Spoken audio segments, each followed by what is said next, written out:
Hello everybody, welcome to the United Stands. I'm Mark Goldbridge. Manchester United 0, Everton 1. I mean, where do you even start with that? I tell you what, where you start with it. I told you so. I don't like saying it. I bloody told you so, and so did all of you. The positive toxicity prats need to just wake the fuck up, because there is a huge problem at this football. I'd rather have the cast of Strictly Come Dancing playing tonight for Man United. At least they got a bit of rhythm and they turn up every Saturday night. I mean, I'd rather have the bloody... scrub that. I'd rather have the cast of Pornhub. At least they know where the goalmouth is. I mean, the things I'd rather see playing for Man United tonight than that shower of shit is incredible. The list is long. The cast of Hollyoaks, you know, it's just the local pub team, absolutely shit. Shit. Everybody shit. Manager shit. And I think when you're looking for somebody to blame, I go back to what I always go back to, and I'm sure many of you are going to agree with me here. We can't play against a low block. Bruno Fernandes is not a captain and he's not a midfielder. Why are we playing 3 centre-backs for 90 minutes against 10 men? I mean, the list is going to be endless, and I'm sure you're going to have your own things to say.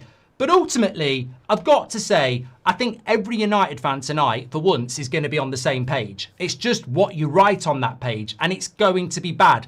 Because when you break it down, this is a game you have to win. I go back to the preview, I go back to before the game. Everton at home, all due respect to Everton, and let me just pay a bit of respect to Everton, they deserve to win that game. They deserve, I mean, what would it have been if they'd have had 11 players? They might have beat us 4-0. That's the worst performance of the season by United. We're getting gradually worse. Forest in the second half, Spurs, and now this. Shite. You know, I didn't like the Forest and Spurs games, but people went, it's a good point. We won. Can I just say this? I was so angry after Spurs. I was so angry after Forest. And I was here and people were going, yeah, but we'd have lost this game last season. This is a good point against Spurs because we'd have lost it last season. We beat Everton 4-0, you bloody idiots. We've just lost to them. So where's your, we're making improvements? Where's your, we're moving in the direction? Oh, it doesn't matter if we play badly because we're moving in the right direction. We ain't moving in the right direction. We're going back down again. People think the Europa League final was the lowest point. I always say we might not have hit the bottom of the barrel. And again, I'm not convinced that we have. We may end up having to sack another manager again. And will the next manager come in and keep the same shit? Because that's the problem here. I go back to that. It's always the same problem. We always ignore the previous manager's mistakes. Amorim has taken no notice of what Ten Hag did. And Ten Hag took no notice of what Rangnick did. And we'll bring another manager in who goes, I'm not interested in what Amorim done. I'm my own man. I've got my own ego. I've got my own ideas. Everyone gets another chance. And this is the mistake we keep making. We never recruit a manager and ask them, have you looked at what Rangnick said? Have you looked at what Ten Hag did? No, we don't. We get a manager who comes in and goes, I'm going to do it this way. I'm going to do it like this. And you know what? My leadership team is going to be the leaders who fucked up the last manager. We need to bloody, you know, an Ineos are just the Glazers with strings on. Oh, yeah, at the end of the day, you know, 3 years, it's a long job, you know. It's the end of the day, you know. We're in it for the long run, you know. We want to build a stadium and get Coldplay here every year, and you know the Jaguar Ravens or whatever they're called. You know, we've got money to make. You know, get a new kit out, make it look like the one from the 90s. You know, we'll sell that off as well. You know, it's all about that. You know, get cinema. You know, champers. You know, and that's it. People start talking when we draw against Spurs and we're 5 games unbeaten. They start going, you know what? At the end of the day, I'm loving what Ineos are doing. Yeah, I'm loving what Ineos are doing. They finally get it. You know, we're heading in the right direction. Yeah, you know, we're fine. Yeah, give Casemiro a new contract. Keep Maguire. This Bruno hate, it's just an agenda. And you sit there as somebody that says, don't give Casemiro a new contract. Don't trust Ineos. Bruno doesn't play in the midfield. And you think, I will just wait. I will just wait to get proven right, because I will get proven right. As I said in the watch along, these fans that try and find the positives, I feel bad for them. They are the person who is in a relationship with somebody who keeps cheating on them and they keep taking them back. And you just pity them for going, this time it's going to be different. This time it's going to be different. No. They're literally out now on a dance floor in town, you know, having a good time, and you're not there, you know, and they're going to have an even better time because they're off home with somebody. it's just so naive. The problems with the club are the same problems we've had for years. The people at the top haven't got a bloody clue. The manager is locked in on his own vision and hasn't learnt anything from the previous manager, and the players are stealing a living.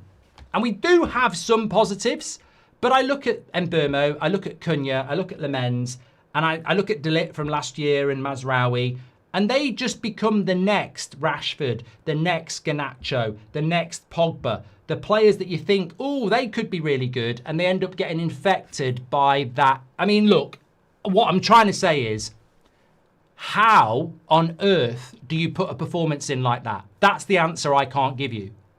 I can say I'm not surprised, but I cannot I cannot justify or understand how, after 2 weeks off, when you play on a Monday night and you know if you win, you are into the top 5, potentially 4. You've got a really good run of games. You're at Old Trafford.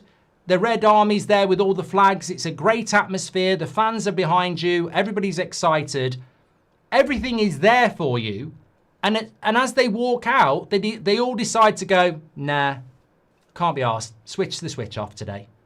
Maybe next week. And that's the thing. Like, you can lose a game of football and you can go, oh, the referee, or oh, we've hit the post, or oh, the Everton were better than us.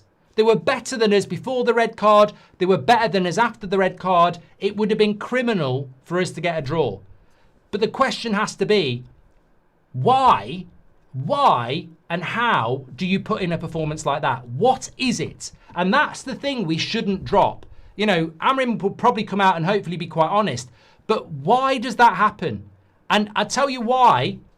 That's why I've put in the title, sack them all. Because they need sacking. They all need to go. On that performance, they all need to go. Because everybody's had a bad game. Everybody's had a bad game. So why? I'd be saying to De Ligt, our player of the season, why have you been dragged down to that level?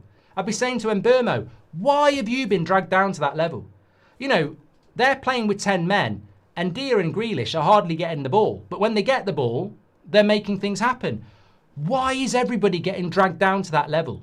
What's going on? And you do, look, I don't want to individualise it. Somebody at half-time said Xerxes, Dorgu, Mazraoui were shit. And I said, but they may be shit, but they're not any shitter than anybody else. But I can't individualise it, but we've got to talk about the manager. And I'm sure we're going to see a lot of people saying Amrim out, and it's probably a little bit like Liverpool saying Slot out. But is it really the manager? The manager is responsible, but is it really the manager? Like, the manager could have given the best speech and the best tactics. They didn't turn up again. Like, they just didn't turn up. No player has grabbed the game by the scruff of the neck and said, we're playing shit, but I'm going to have a good performance. Like, no player played well.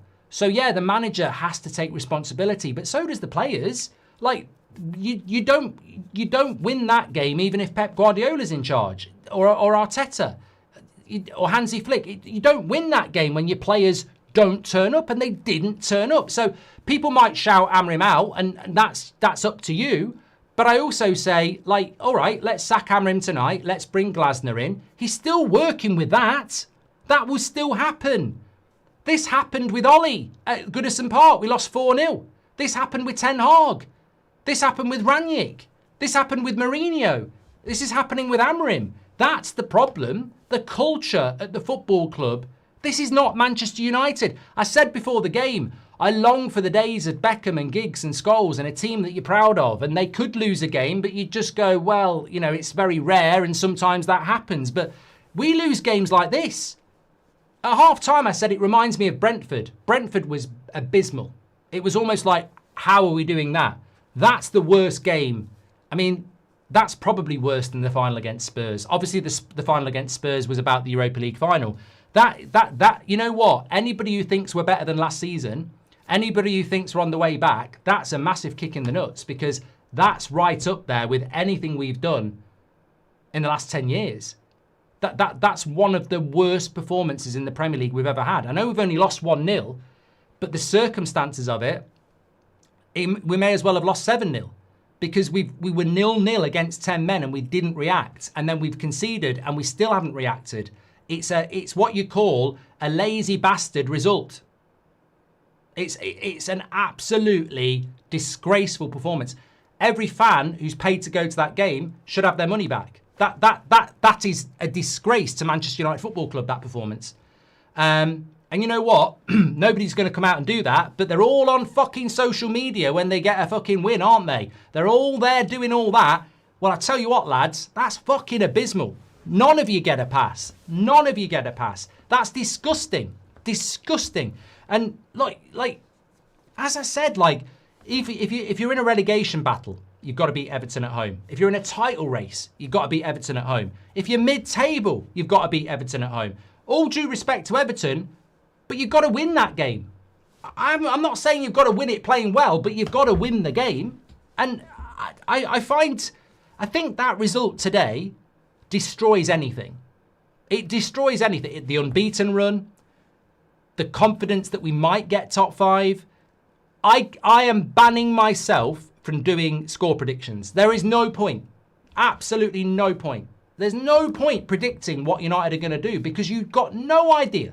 Nobody's got a clue. I don't know whether we're going to go to the Emirates and win or we're going to go to Burnley and get beat 4-0. I don't know. And that's the definition of inconsistency, and that's what light switches is. We're a light switch team, and we deserved nothing out of that game today.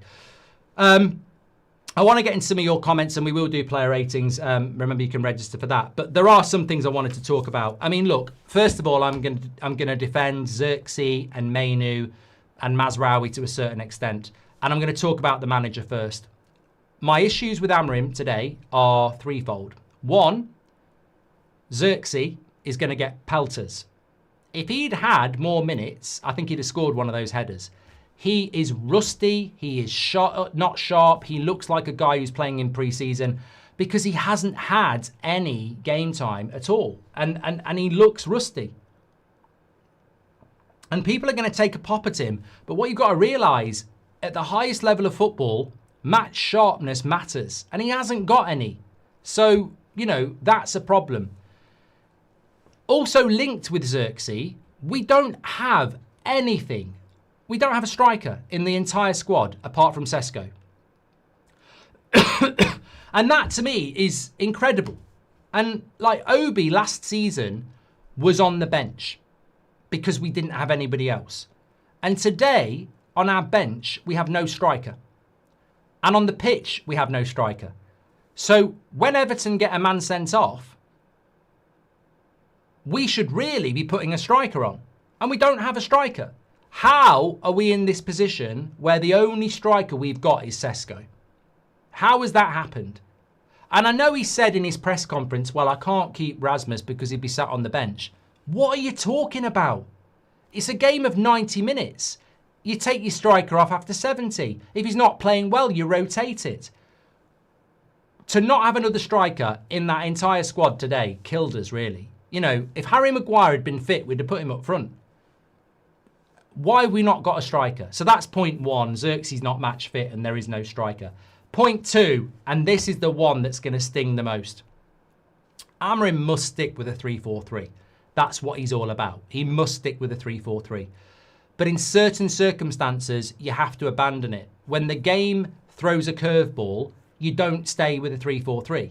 You can't play 90 minutes with Shaw, Yoro and De Ligt when they've had 70 minutes with 10 men. Like, literally just put another man in the box. Like, it should have happened sooner. You don't have to be precious about your formation when you're playing against 10 men. It's a rarity. 10 men's a rarity, and fortune favours the brave. I mean, really, we should have just been playing 3 at the back. Forget 5. We should have gone 3 at the back. We should have gone like Shaw, De Ligt, Ahmad, and took Yoro and whoever else it was, Delo off and put strikers on. But we didn't have anybody that could do that. So I think that, you know, he quite rightly is going to get pelters for that because he was so rigid with the 3 defenders. And look, they were pushing forward and De Ligt had a good chance at the end. But He's going to get... Look, I can't protect Amorim. I don't even know if I want to, but he's going to get absolute pelters. Sorry, I've got a bit of a... I think I've got a little bit of a cold coming on and it's tickling my throat here, so... Let me just use this and it might just clear it up a little bit. And then the third thing I want to talk about is, you know, the perennial question is the midfield. Like, I don't know why people defend our midfield, and I don't know why Amorim thinks it's sufficient. I don't know what the decision in the summer was, but it's not. It's not good enough. And the fact that he keeps Bruno Fernandes on the pitch in the midfield for 90 minutes again, I mean, James Garner may as well have been prime Toni Kroos. He made Casemiro and Bruno look shit for the whole entire 90 minutes. And I'm not saying James Garner should be back at Man United, but he made them look really bad. I mean, Bruno's at fault for the goal. He's at fault for the yellow card. He had a terrible performance. I mean, Bruno is a number 10. There was a couple of good shots. There was a couple of good crosses, but that's not what a midfielder is. That's what a number 10 is. As an actual midfielder, offered very little. As a captain, offered nothing. And look, I'm not saying that Bruno's not our best player. I still think he is a very important player for us. But Amorim's got locked in on this Bruno obsession, and it's killing us. And the obsession is not actually Bruno's fault. Bruno Fernandes in the midfield is a problem. And when you're losing to Everton at Old Trafford over 90 minutes and Bruno's in the midfield against 10 men and he can't conduct a win, that's a big, big, big, big hint to anybody that still thinks that can work, that it can't work. And many of us have been on side with that from months ago. But there are still a dwindling few that think that Casemiro and Bruno can work, and it can't work. It won't work. It can't work. And I tell you why it won't work as well, in another way, is that we've played most of the game against a low block and we can't break it. We can't break it down because Casemiro and Bruno can't play against the low block. Casemiro and Bruno want to move the ball quickly for a counter. They can't play against a set system. Nobody can. We've not been able to do it for years. We don't know what to do against the low block. And it's hilarious to see United whipping some quite good crosses in, to be fair, but relentlessly for about 20 minutes, we're whipping crosses into the box and our 6'7" or 6'5" striker isn't there. You know, we're whacking, we're whacking crosses in, and you know, we don't have players to get on the end of it. And I find it hilarious because I look at it and I go, Everton are funneling us down the wing. You know, they've got 10 men and they're funneling us down the wing and they're blocking off, trying to block off us playing through the middle. So we're going down there like gullible sheep, and then we're putting these crosses in, and you've got Michael Keane, you've got Tarkowski, and you've got O'Brien, who are all good in the air, and we've got Xerxes. That's it. Xerxes the only one who might get on the end of it, and he did a few times. And I'm like, the best two chances we had was Mbeumo, and I think Mount had a chance as well, where we tried to play through them. And I'm like, Man City would play through this Everton team. Arsenal would play through this team. Lots of teams would play through this Everton team, but we keep trying to put crosses in. And I thought that's like the definition of cowardice. Like, we've got no confidence to play through a low block, so we're actually just doing what Everton want. We're just whipping cross after cross after cross in. What we should be doing, and when you've got people like Bruno Fernandes, Xerxes, Mbeumo, Mount, Ahmad, Mainu, we should be able to ping 3 or 4 passes quickly that we've worked on in training to get through a low press. Like, the way you get through a low press is to move the ball quickly on the ground. You don't put crosses into the box because that's what they want. You've got to have people playing little passes, making clever movements, and we just can't do it.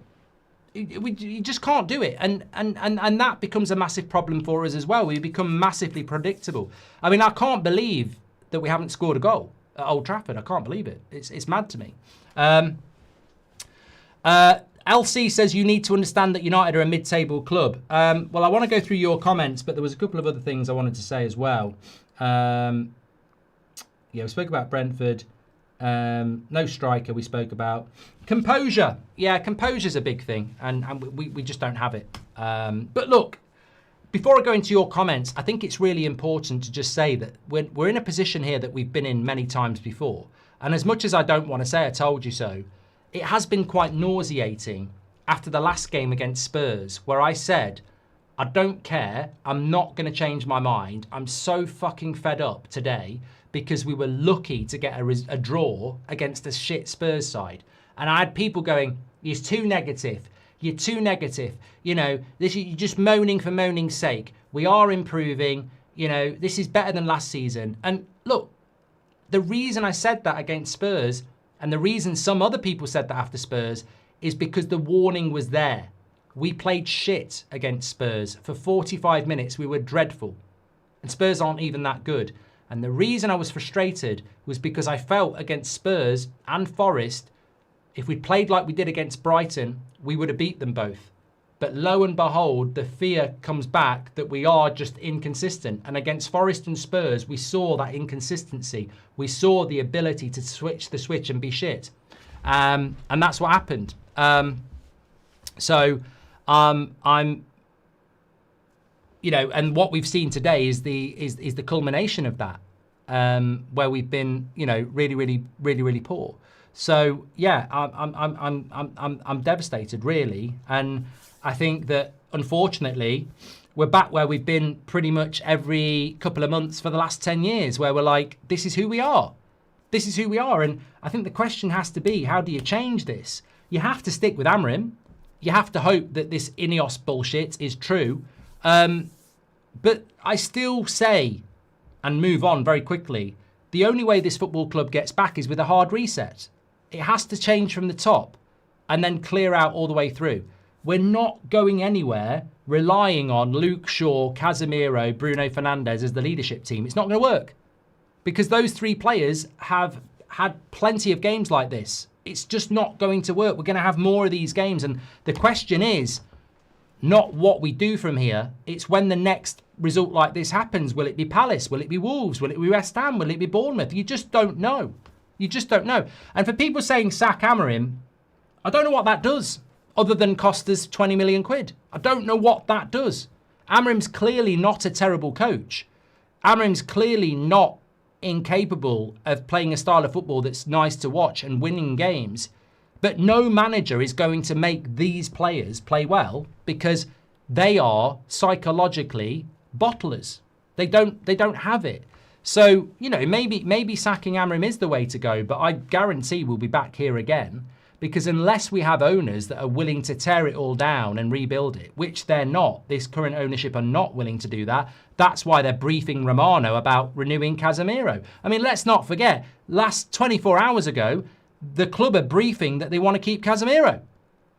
And this is why you don't keep Casemiro, because this is why you don't keep Bruno. This is why you don't keep Luke Shaw. This is why you fucking rebuild. You rebuild the club.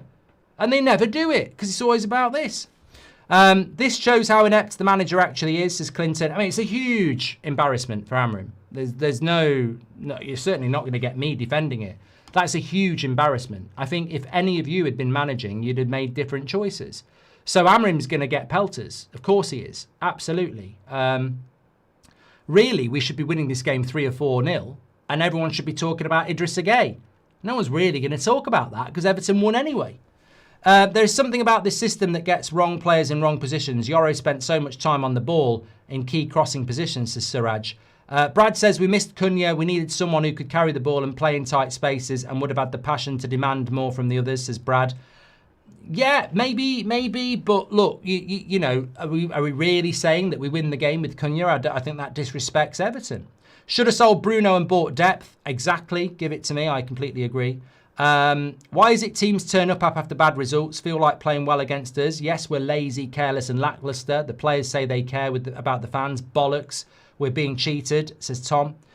We are exactly where we should be, 10th. That's about the position we'll finish season on. In quite a lot of these games, we get into the mental hole that the team don't seem to come off, says Sankit.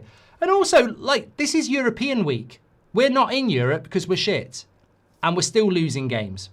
This shows how inept the manager is, says Clinton. We can't score against low block, unlike the top 4 teams, says Stephen. We can't keep going into every season needing 7 players and only bringing in 3, says Paul. Sometimes maybe good, sometimes maybe shit, says NSP. Relax, still 7 points above bottom 3, says Camille. Hi Mark, I was at the game, worst performance I've seen at Old Trafford. I'm utterly shocked. 4-hour drive for shit like this, never in my life, says Neon. As I said, you should get your money back. Exact same team as last year apart from Mbermo, says Zemish. Mount is usually, Ruben's player selection is off. No Cunha and Sesko, allows Bruno and Mbermo as 10s. Amenu Casemiro midfield, Ahmad right wing back, number 9. But no 9, but Mount is usually backup. Clearly player performance is at fault as well, says Rag. Moyes' first win versus United at Old Trafford in 18 years, says Ryan. It's embarrassing. Mark, you need to understand United are a mid-table club, says LC. Eric Ten Hag got sacked 1 year ago for being in 10th. A year later, we're in the exact same place. He got schooled by Ange, who is an atrocious manager. His biggest achievement has been leading us to 15th, says Default. Took my 7-year-old tonight. What a disgrace. Didn't look like scoring at any time. Bottle job, says Joe. These results are affecting my health. My chest is hurting. I've been waiting for 2 weeks for this. Unbelievable, says Yusuf. I think he's lost the players after tonight, says Inbred. I don't think he's lost the players. We've just been unbeaten for 5 games. I don't know what that's all about, to be honest with you. Any fans here have any hope for the rest of the season after this? Don't think we will achieve anything. We will at best finish where we are currently, says GGMU. The annoying thing is that 5th place is there for the taking. Like, and we can't grab it. Fixed I've ever saw one. The red card was for plausibility. Can't convince me that professional players are so off their game, says Jerry. How do players wake up, see the table and decide not to show up? It's on them. From manager to the players, disgraceful. So much for a culture change, says Warra. Was Amrim at the game today? There's no excuse, says John. I'm sick to death of a captain that is more focused on crying, shouting at the ref, throwing his arms than leading our team and setting a good example, says Josh. It's Amrim versus his own fans. United fans are sad, says Pizza. Why no Obi on the bench? Great point, Quinster. If you're trying to establish a new culture, you can't have games like that without consequences for the team, especially the captain, says Marlow. Yeah, but the thing is, you make a great point again, Marlow. What he would do on Sunday is pick Casemiro and Bruno in the midfield again. A light switch again, same every year, says Robert. This may be the game that ends the Amrim era, says R. Mendoza. I am shocked in relation to that. I think I'm going to have to take a bit of time on Amrim because I'm actually shocked. I didn't expect that result. And I didn't expect us to be back here scrutinising Amrim, but we certainly are. This may be the game. I was mad at going to work and watching this game. Now I'm glad at work can't bloody count on them, says Desiree. We don't deserve Champions League football next season playing like this, is happy life. Ahmad and Mbermo go to the AFCON. No January editions. We're done, says Officer in charge. Yeah, and United are briefing that they might not do anything in January. Well done, lads. Amrim's Portuguese bias is killing us, says What's Up Sham. System's flawed. This experiment must stop, says Mitch Sanderson. Shaw, Casemiro and Bruno own over 800k a week and do nothing, says Cooper. Jinxed last night on That's Football. We all said it, says X. I mean, I don't believe in jinx. I ain't taking responsibility. Predicting Man United to win at home to Everton is not a fucking jinx. I ain't taking responsibility for a bunch of millionaires who can't be arsed, mate. Come on. The standards at this club are disgusting. Real Madrid are about to sack Alonso and they're top of the league. Amrim has to go, says Jason. You keep saying he shouldn't have finished the game with 3 centre-backs. Who else was he to bring on? The bench was all defenders and as a kid without a debut. Well, that's on him, Aaron. That's on him. Why is Obi not on the bench? Why have we only got 2 fucking strikers? Why were you so determined to get rid of Rasmus when he didn't want to go? Rasmus was willing to stay and fight Sesko and Amrim said no. So, I'm sorry, mate. On that one, I can't defend Amrim for sticking 3 centre-backs on the team because he can't bring a striker on. I know for a fact Rasmus would have stayed. We know Obi's there as well. That's on him. You know, if he's not thinking, I might need a striker in this game, that's on him. Of course it is. This is just the same old Amrim, has no impact on the team. 6 defensive players on the pitch. Playing Bruno deep is a crime at this point, says Bradley. Allergic to top 4 FC. Ahmad with yet another shocker. Been the same all season, says Michael. This is why Xerxes doesn't play, says Java. I feel sorry for Xerxes. I think there is a case about lack of sharpness. Farrell says, I had to wake up at 4 a.m. from where I'm from to watch that shit. Throwing the game away, points down the drain. I'm worried about the good players losing the mindset. Are United out of the title race? Says Harm. Well, we were never fucking in it, but if anyone thought we were. Tiki-taka doesn't work against the low block. You need direct, accurate long ball. McConnor, I think you need to learn about football, mate. You don't need direct long ball against a low block, mate. They're literally playing a low block. Why would you hit a long ball to their goalkeeper? You need to move the ball quickly on the ground. You need technical players. You need people making the right runs. You need to stretch the defence and create space. The worst thing to do against a low block is hit a long ball or put a cross in the box. Flushing crap down the toilet is more exciting than these frauds, says Zoko. I'm speechless, says user HH. What should we expect when Sesko and Cunha are not there? I'm convinced Deitch will be a better coach, says John. I must say he will never be good enough, says GGMU. I have no words. Worst performance I've seen under Amrim, says Andy Cheetham. Quinstar says I've had enough. Amrim has to go. We're trash. And not one good performance tonight. And Osman says, looks like the players are scared of success wherever an opportunity presents themselves. Oh, they'll blame it on the fans, mate. 100% will get the blame for this. This will be the fans. Too much pressure. What pressure? What pressure? Like, you didn't even fucking turn up. No one was booing you. The Stretford end's full of flags. What fucking pressure? The fans are behind you. You just bottlers. Mainu for time was better than Casemiro, says Wilson. When is the manager going to start playing wingers as wing-backs, says Akshay. Amrim doesn't deserve this. He's a club where players have been awful for years, but sack Amrim. It makes no sense. I wouldn't sack Amrim, Pizza, but I don't know where we go from here. I've been saying this all season. Amrim is a fraud, says Dave the Brave. To play 5 at the back against 10 men at home is unforgivable. A serious club would get rid in the morning. That's not going to happen, Dave. Don't worry, guys. At least we're going to have a new stadium in years where we can perform like this time after time, says Mood Maniac. I don't know if you've noticed, but the players just want to leave. Players you want to leave, the same manager wants them to stay. You're sending your complaints to the wrong people, says Hayden. Well, they don't listen to the fans anyway. Gamer King of Kings has gifted 5 memberships. Formation is not the problem, but changing to 4 defenders against 10 men or not doing that is criminal, says Guy. The problem is we have 0 out and out leaders, says Baby. Under 18 would have done better, says Jay Victor. And Marlo says, I've supported United for 37 years and that is the worst game at Old Trafford ever. First time we lose against 10 men at Old Trafford. Shameful, but I've warned you all for weeks. I mean, that's the thing, Marlo, isn't it? It's how long we played against 10 men and the fact that it was 0-0 and the fact that they scored and the fact that we didn't. It was terrible. United says, don't jinx it. We never win games you're confident to win. We only win when we think we'll lose. You should know this game is going to be when he pulled with 5 defenders against Everton at home. Why is everyone looking surprised? Says EG. Luke Shaw in every single game in the second half looks terrible. Andy, I agree. You said play 4-3-3 after their 10 men, but he stuck his way with more possession. Can you say Amrim out? He is rigid and has got no clue, says John. And I really don't think I'd be at this point, but he has to go, says Shane. That was clueless. Thank you very much. Okay. I mean, I have to do player ratings. Also, we've got the fan forum to do as well. So I'm wary we could just talk and talk and talk. I know Amrim is talking, and I do want to see what he's got to say. I'll bring that in a minute, but let's just go. I mean, look, 5. I like Lemens, but it's a 5, isn't it? Yoro 5 made a big mistake on the goal.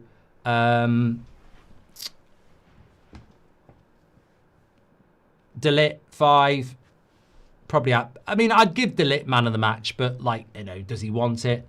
Luke Shaw 5. Mazraoui probably a 4. Casemiro probably a 4.5. Bruno 3. Dorgu 4. Mbermo 5. Ahmad 5. Xerxes 5. Mbermo 5. Sorry, Mainu 5. Delo 4. Mason Mount 5. Amrim 2. You know, and Delit gets man of the match, which doesn't massively surprise me. I mean, just get it off. I don't want to look at it. I don't want to look at it. I mean, that I sort of agree with what a lot of you are saying in the sense that not one player's had an average game against Everton at home when they're playing against 10 men. I can't understand that. In the first 20 minutes, we didn't play very well. But when it goes to 10 men, I would expect performances to go up. You know, that's the thing I can't get my head around. Like, I've played the game. And when you're playing against 10 men, you know you're going to get more space. You can take a little bit more time on your passes. You know, you can be a little bit more adventurous in your runs because they're not going to attack as much. The fact that nobody improved their performance is incredible. I mean, look, most of you know football. Most of you have played football. And most of you will know that when you play against 10 men, it means more time. It means you can take more risks.